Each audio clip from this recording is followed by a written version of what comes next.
Hi friends, ఎలా ఉన్నారు? నేనైతే చాలా బాగున్నాను. Welcome to my channel. ఈరోజు మనం చాలా సింపుల్గా టేస్టీగా రెస్టారెంట్ స్టైల్లో వెజ్ ఫ్రైడ్ రైస్ ఎలా తయారు చేసుకోవాలో చూద్దాం. ముందుగా ఒక కడాయిలో కొంచెం నెయ్యి వేసుకోవాలి. తర్వాత కొద్దిగా ఆయిల్ కూడా వేసుకోవాలి. నూనె వేడయ్యాక కొంచెం జీలకర్ర వెల్లుల్లి దంచి వేసుకోవాలి. తర్వాత షాజీరా కూడా కొద్దిగా వేసుకోవాలి. తర్వాత పత్తర్క ఫూల్, బిర్యానీ ఆకు, ఇంకా 2-3 దాల్చిన చెక్క వేసుకొని మంచిగా కలుపుకోవాలి.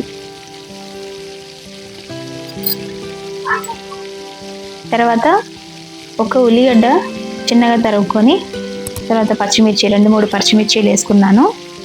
ఒకసారి మళ్ళీ కలుపుకుందాము. ఇప్పుడు ఈ ఉల్లిగడ్డ ఎర్రగా వేగినాక కరివేపాకు వేసుకున్నాను.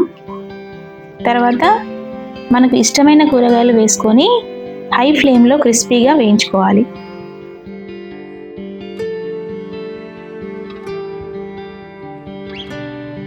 ఇప్పుడు కొంచెం ఉప్పు కూడా వేసుకుందాము.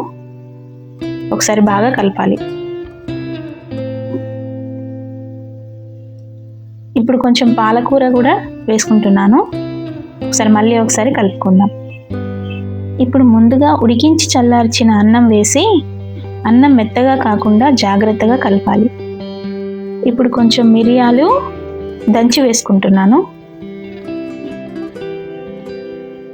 ఇప్పుడు కొంచెం కారం కూడా వేసుకుంటున్నాను. 1 స్పూన్ టమాటో సాస్. ఒకసారి బాగా కలపాలి. కొంచెం లెమన్ ఉంటే నిమ్మరసం కూడా వేసుకోవచ్చు, మీ ఇష్టం. కొంచెం కారం నాకు తక్కువ అయినట్టు అనిపించింది, అందుకే నేను ఇంకొక స్పూన్ కారం వేసుకున్నాను. మీరు మీ తగినంత కారం వేసుకోండి. ఒకసారి బాగా కలపాలి. హై ఫ్లేమ్లో 2-3 నిమిషాలు బాగా కలిపాక ప్లేట్లోకి సర్వ్ చేసుకుందాం. అంతేనండి, మన veg fried rice ready. Super tasty restaurant style veg fried rice ready అయింది. మీరు కూడా ఈ రెసిపీ ఇంట్లో తప్పకుండా ట్రై చేయండి. నచ్చితే వీడియోకి లైక్ చేసి మా ఛానల్ని సబ్స్క్రైబ్ చేయడం మర్చిపోవద్దు. Bye bye.